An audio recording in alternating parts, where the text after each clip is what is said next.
second captain.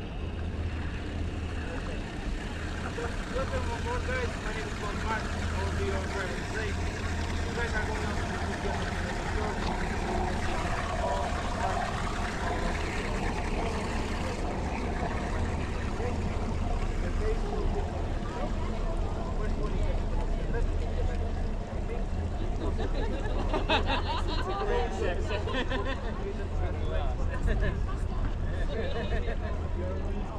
you guys are on the seat, so you just keep my back.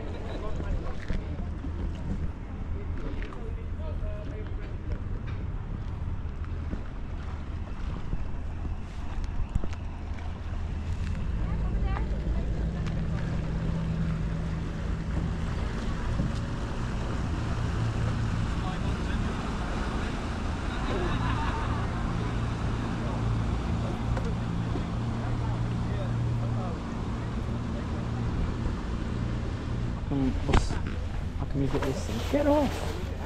Can we get a camera picture of us all together dressed up?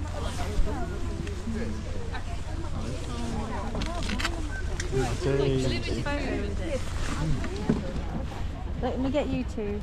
No. I don't want the photo from down there.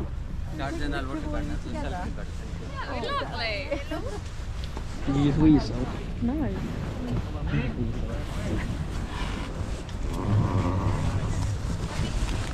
Final last word? Lift on the bed. That's scramble. I don't know about that. You're not going to fall off, are you? Why? Have some fun. Just hold on to the seat.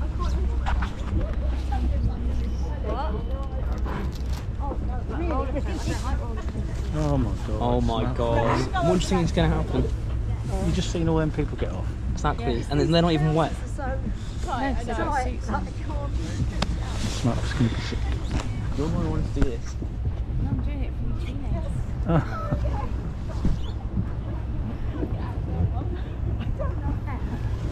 Where's the emergency exit? Is that a toilet? So welcome on board everyone, guys. My name is Valdemar. I will be your driver today.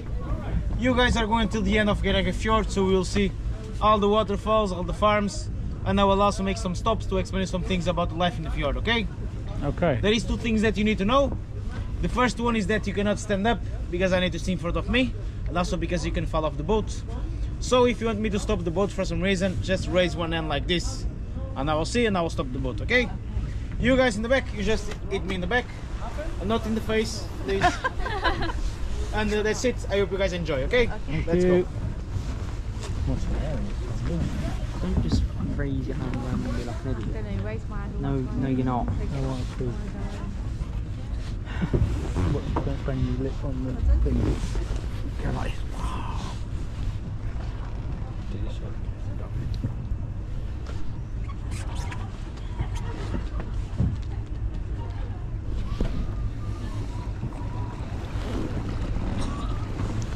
Nice and cosy these are, aren't they? Yeah. Pockets are nice and warm as well. That's the eagle. Could be.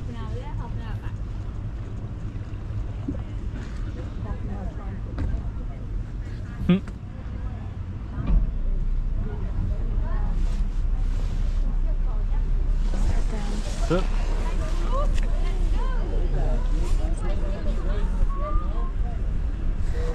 Whee! Could have got air part in there.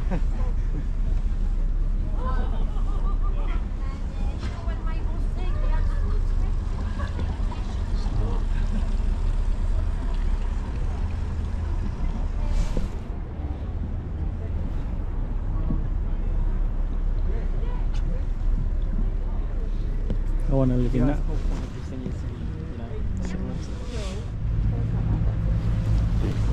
We can do a donut in a minute.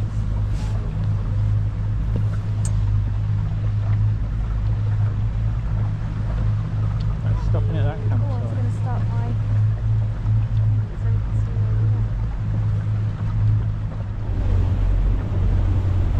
Wave.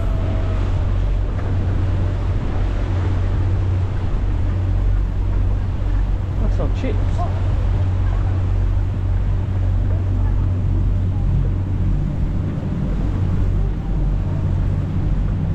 Chips.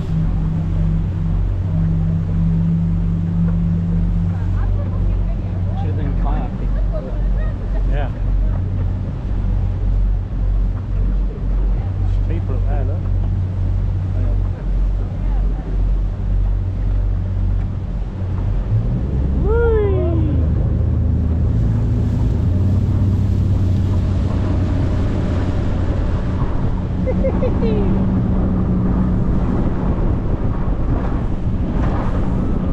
Fly off. What's that?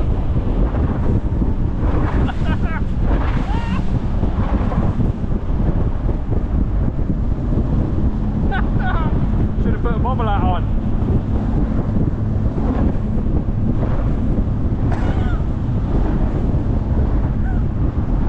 Oh, it's a water.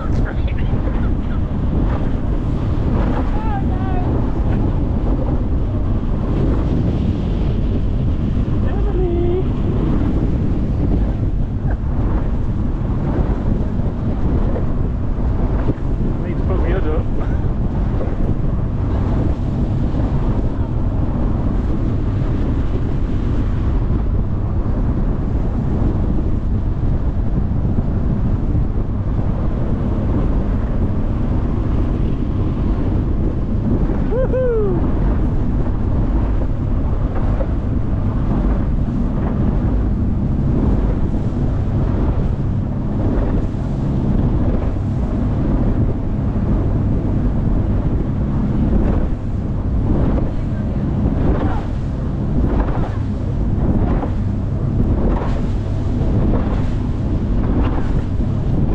I'm gonna fly off in a minute.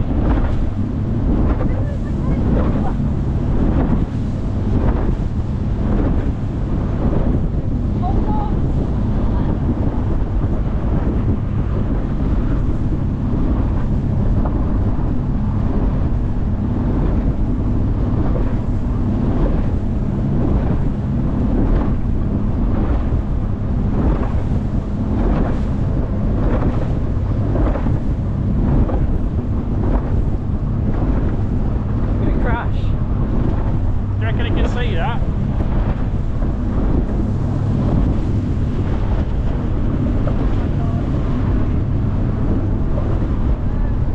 Ah!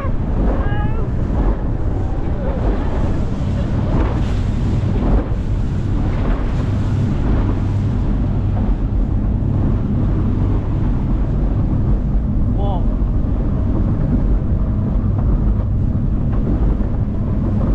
They're not even bouncing up. Oh, they are.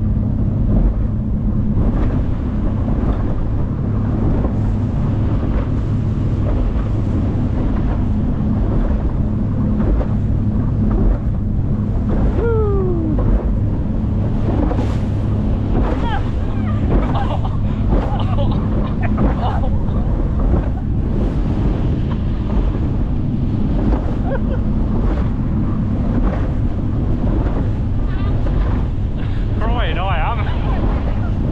Who said sit at the front?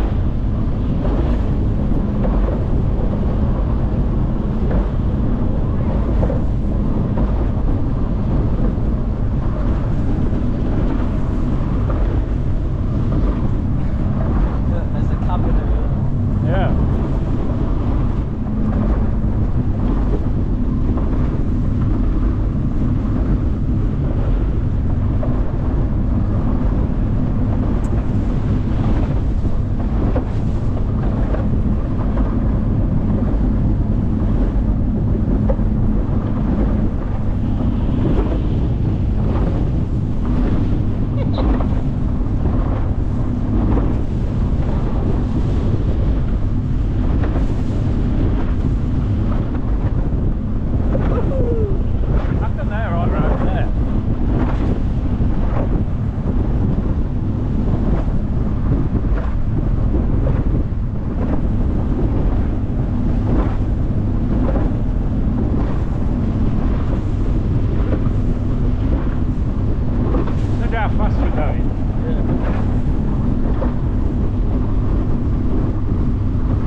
we're here.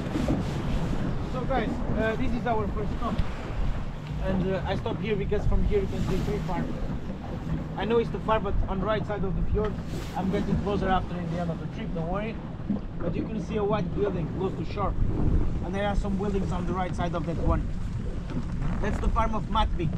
And in Norwegian, Mat means food and Bik means bay. So that's the food bay. And the reason they are known by that name is because they are facing south. So in the summer, during a day, they have more than 16 hours of sunlight. So they can grow a lot of fruits and vegetables. And they were selling those things to Hellesylt, to Geiranger, which is the closest village this way, and also to the other farms in the fjord. And they are also in a position that they are covered from wind and sea. So even on windy days, it's really warm in the farm. And in our left side, on the right side of the crack in the mountain, we have another building. As you can see, there is a dark building. That's the farm of Syltavik. And in Norwegian, angry means bay. So that's the angry bay. And the reason for that is also the sunlight. They are facing north, so they are always on the shadow of this mountain.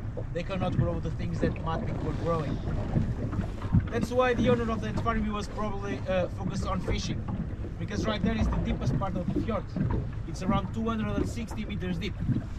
And the reason for that you'll be able to see later when I get closer to the farm. But on our left side, on this mountain here, there's a crack on the mountain that follows all the way to the other side. So that part of the fjord is really deep, and you can find a lot of species of fish, like trout, salmon, mackerel, monkfish, goldfish, codfish, monkfish, jellyfish, starfish, and more fishes with fish in the end. You can find in this part of the fjord. And also, 1 month ago, we saw the killer whales, the orcas. Usually they come here in the summer, and it's a big family, and they push all the fish to the end of the fjord, so it works like a trap, because they stay all together, and then they eat a lot of fish in the end of the day. And on top of the mountain, a little bit to the left of Syltavik, 450 meters high, there's a flat area that we can see some buildings, some light brown buildings. That's the farm of Bloomberg, and it's the oldest farm in the fjord. It's around 700 years old. They were also the first ones to live in the fjord because they were really isolated. So to get there, you need to walk for 4 hours between the crack in the mountain, and you also need to use ladders made of rope. So it was really dangerous to go up the mountain and come down. Of course, the houses built at that time, they were made of floor, and the reason for that is because they were putting the animals in the first floor so they can produce it and warm up the rest of the house where people were living. And also in the winter, if you are living in the second floor, you are above the snow, so it's a lot warmer. So now I'm heading to the farm, but I want you to pay attention on this side of the mountain as well, on our left side, because you can see the kraken on the mountain. It's really nice to see. Okay? Are you still on?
crying.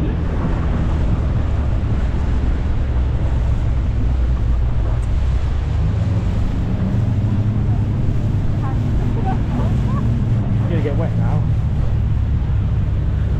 Someone's put a fence up there, look. Phone out, get phone out. Take a photo.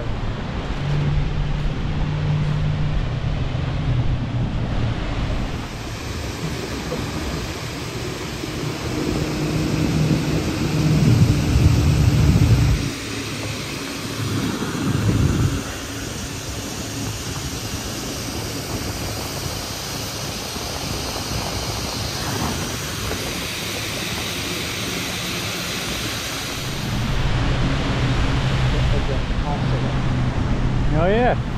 I mean, how do you get all the stuff up there? Everyone's in a road. House up there, look.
See the house up there?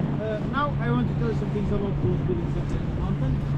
That's the farm of Knitla. They started to use that farm in the 1600s, so more or less 500 years ago. They used to breed a lot of goats, and they choose that animal because they adapt to that kind of terrain and to the mountains. But they also changed the terrain. They made the terrain more flat to also farm fruits and vegetables. And we cannot see it from here, but there is a road coming down the farm, and they use that road to transport goods up and down the mountain, like fish, tanks, and other things that they were buying from the other farms in the fjord. And 130 years ago, they were kicked out by the government because there's a huge risk of their road to fall over the farm, and they also used the rope to transport everything they had inside their homes. They put on a boat, and then they sail it to Geiranger. They are still living there. And on our right side, there is a great building up there in the mountain as well. As you can see, there is a tip of a roof. And that's the farm of Skagafla. And it was the richest farm in the fjord at that time. They had more than 300 goats up there in the mountain. So they had a lot of animals. And there is no road to that farm as well. So the only way to get there is walking. And before, you also need to use a boat. So basically, you just needed to sell a boat, dock under the farm, and then you needed to hike up the mountain for 1 hour. First to the left and then to the right. Nowadays there are some stairs that people can use, so it's a lot easier. As you can see, the mountain is a bit cut on the left. But before, they also needed to use ladders made of rope because the terrain was too steep. And actually, that ladder was really convenient for the owner, because from time to time you would see orange boat coming that way, the way we came, and that boat was from the Swedish government. That was coming to collect taxes from the farms in the fjord. So the owner of that farm, you would see the boat coming, and then he would run to pull up the ladder, so the taxman could not go up. So that guy was not paying taxes. And the government got tired of not getting money from the richer farm in the fjords, so they created a path from Geiranger to Skagafla using dynamite. So today it's possible to walk from the village to the farm. It takes more or less 4 hours one way. So if you want to return to the village, it's 4 hours more. But a lot of people do that hike because they have the perfect view of the Sun System waterfalls. And also that farm is really special because the kings of Norway, they were there, celebrated the silver wedding. Oh. just to see the Seven Sisters, which are 300 meters high, and of course the look of the waterfall depends on the weather.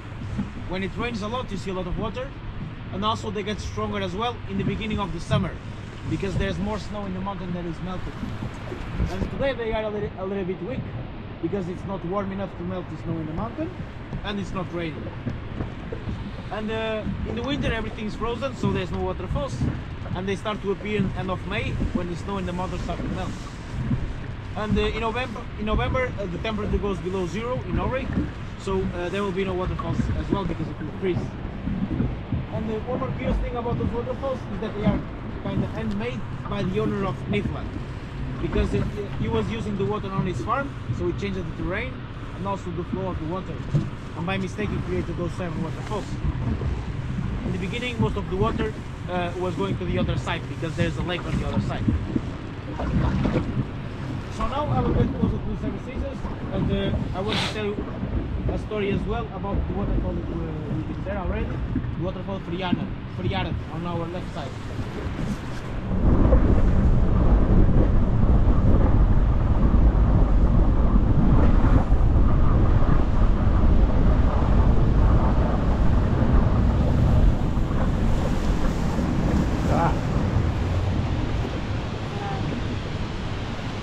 Coming straight.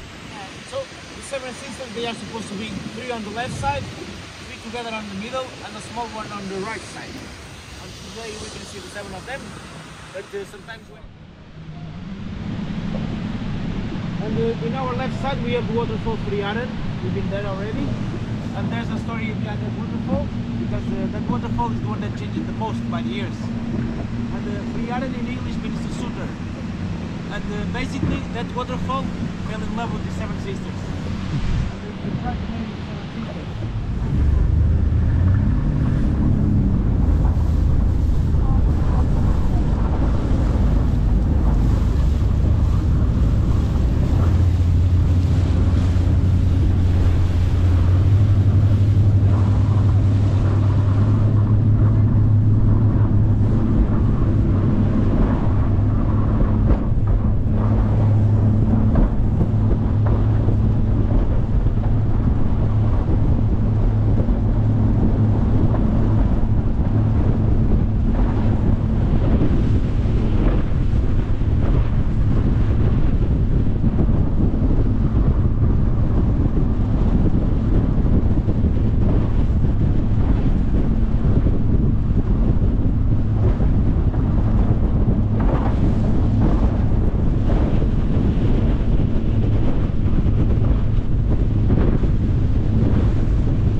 wave. Just wave.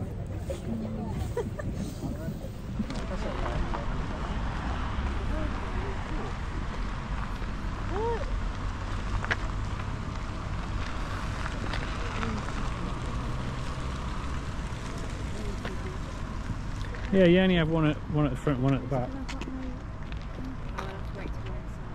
No, your airdrop will work.